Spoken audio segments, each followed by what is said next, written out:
Вы будете в шоке, когда узнаете, что скрывается на дне Марианской впадины. Сегодня я расскажу вам, где мог бы скрываться мегалодон. Что за странные звуки исходят из самой глубокой точки Мирового океана? И кто обитает в таких ужасных условиях? А в конце вы узнаете, какая находка больше всего шокировала ученых. Приятного просмотра! Как вы думаете, насколько глубоко под воду мог бы погрузиться аквалангист?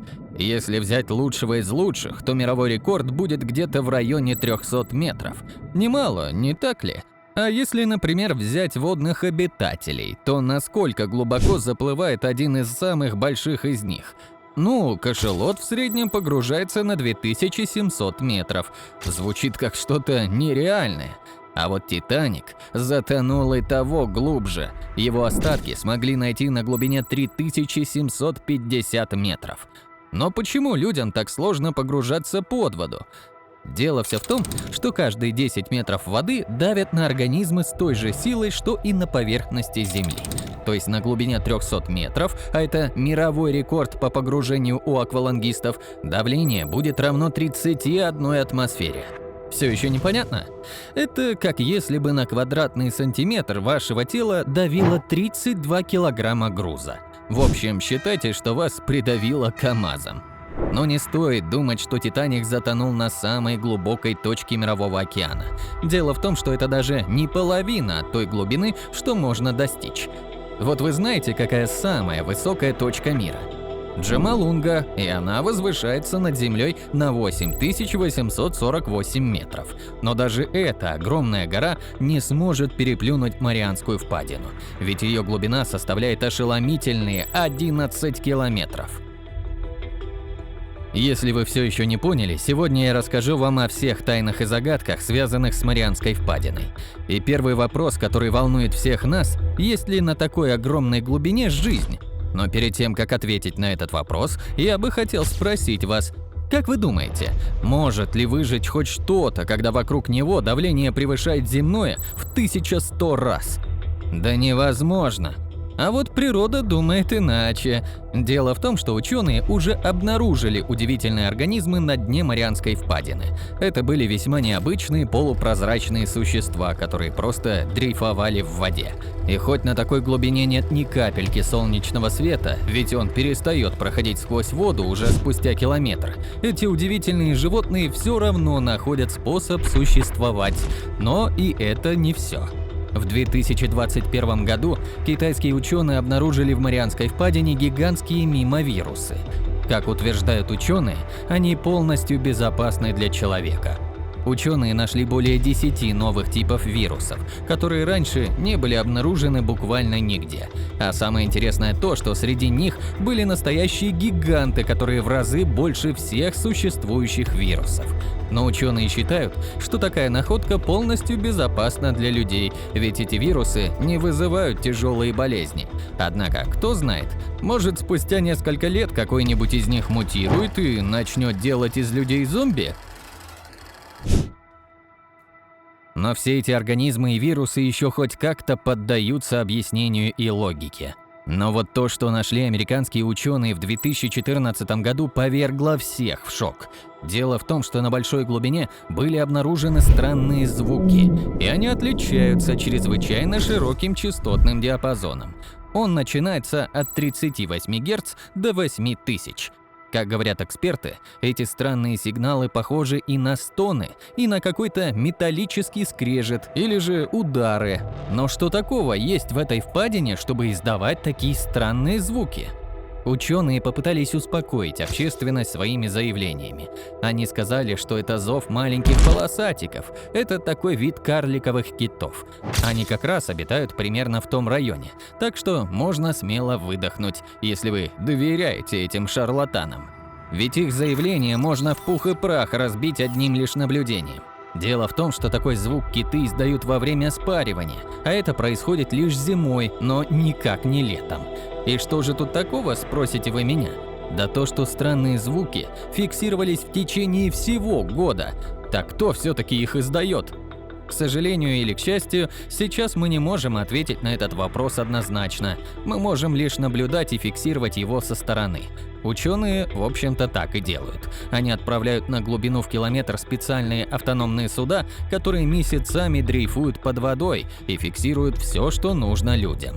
Но не кажется ли вам странным, что именно в самой глубокой точке Земли, куда людям сложнее всего добраться, делают столь странные открытия?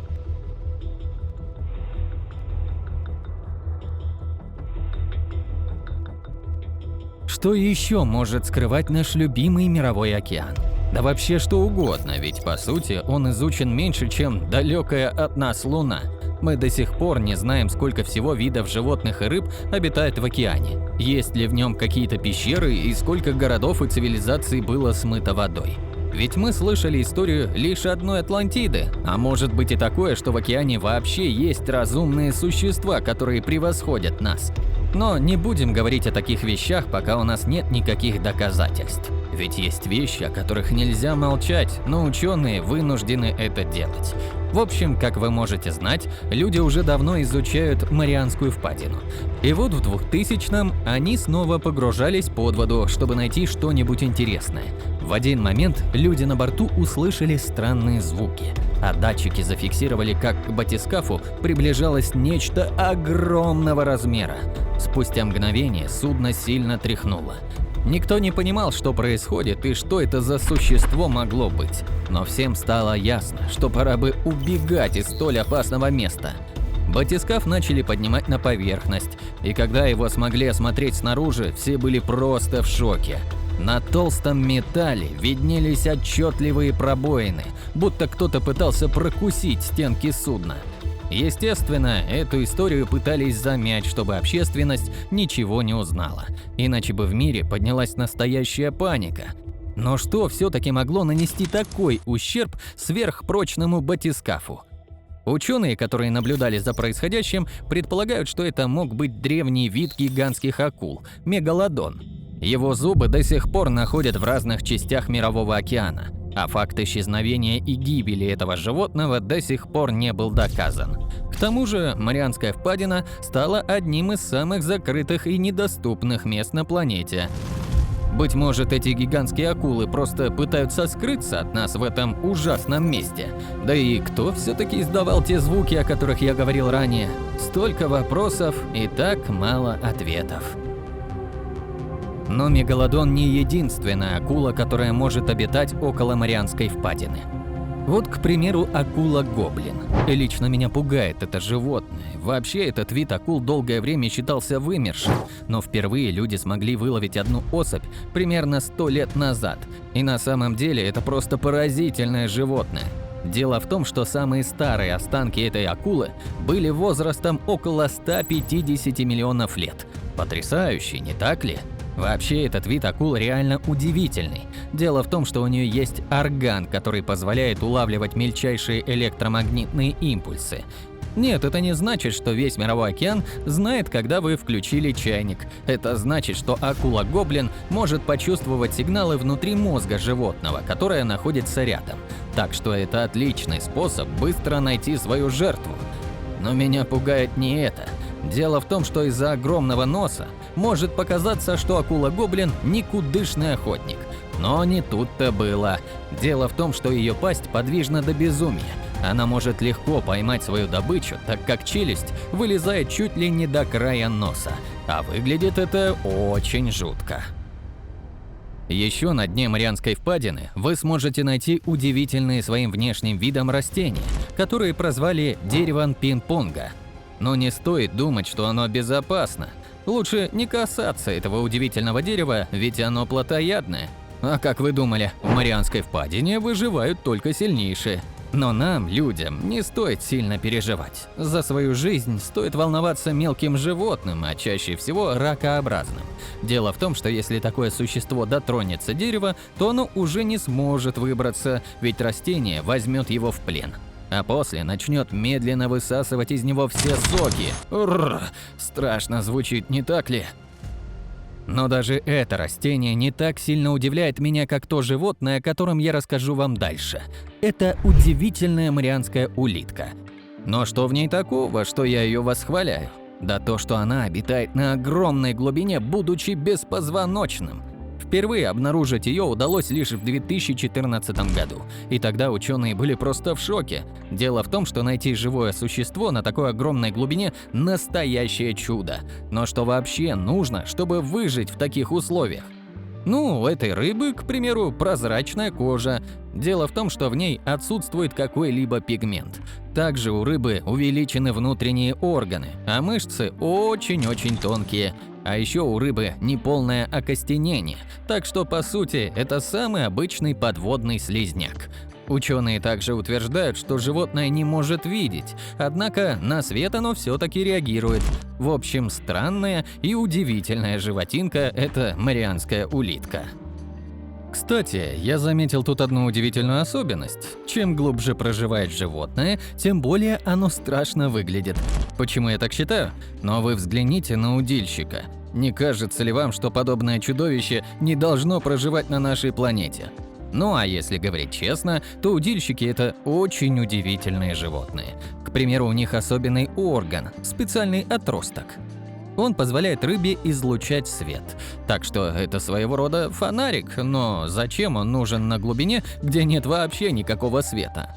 Как я уже вам говорил, если у обитателей глубин и нет зрения, то на свет они все равно реагируют, и когда в кромешной темноте появляется хоть какой-то светлячок, все обитатели стремятся его достичь. И попадают в пасть этому чудовищу, конечно же. У него много острых зубов, которые с легкостью могут прокусить плоть, а еще у удильщика очень интересный желудок. Он может растягиваться в несколько раз, благодаря чему хищник может проглотить добычу, превышающую его по размерам. И еще один интересный факт.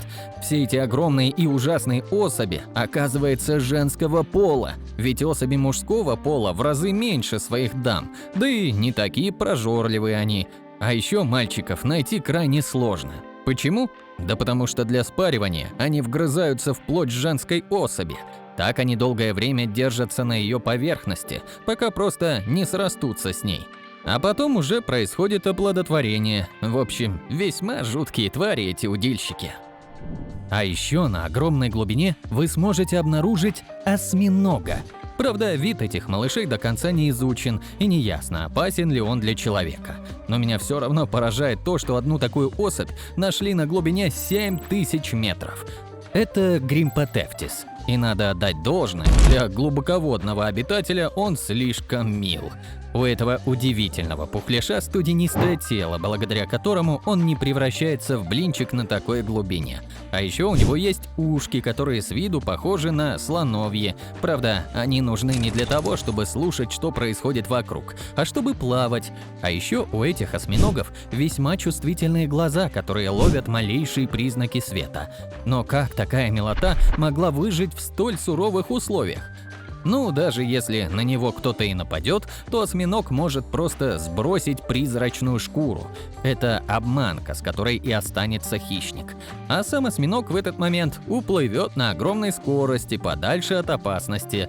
Кстати, эти милые пухляшки на самом деле сами хищники. Они питаются червяками, улитками и моллюсками. А когда такой осьминог открывает свою пасть, кажется, что это не та милая и безобидная булочка, а настоящий кракен. В общем, очень интересная живность. Но самая поразительная для ученых находка оказалась далеко не такой необычной для нас с вами. Дело в том, что во время погружения на самое дно Марианской впадины на 11 километров исследователи обнаружили целлофановый пакет, на котором сохранилась надпись о том, чтобы люди возвращались в магазин. И нет, это не был пакетик из подводного супермаркета для инопланетян и мегалодонов. Это был тот самый мусор, который мы с вами ежедневно выкидываем. Еще ученые обнаружили там фантики и даже стеклянную бутылку из-под пива. И эти находки стали самыми пугающими для человечества. Дело в том, что наш океан и так очень загрязнен. Вы наверняка слышали про мусорный остров, который сформировался в результате постоянного выброса отходов в океан. И это очень большая проблема. Ведь даже крупные животные могут запутаться в пакете и погибнуть, что уж говорить о прочных рыболовных снастях и других предметах мусора. Те же милые черепашки могут проглотить пластик и погибнуть от отравления.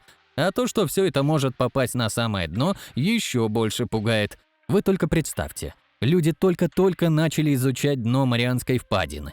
Там можно найти еще столько всякого интересного, миллионы видов новых животных, а может быть и скрытые от нас цивилизации. А тут они все рискуют исчезнуть из-за мусора, который мы с вами выбрасываем. На самом деле, это очень большая проблема, которую следовало бы решить как можно скорее. Ведь ученые уже говорят о том, что наш с вами мусор может уничтожить все живое в океане. Сегодня я рассказал вам самые интересные факты про Марианскую впадину.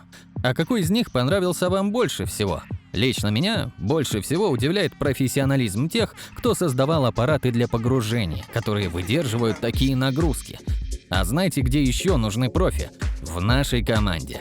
Друзья, у вас есть возможность попасть в нашу команду. Если вы владеете навыками видеомонтажа, можете озвучивать ролики на русском, английском и других языках, или же пишите интересные сценарии, мы будем рады с вами поработать. Пишите в Telegram-бота, ссылочка будет в описании.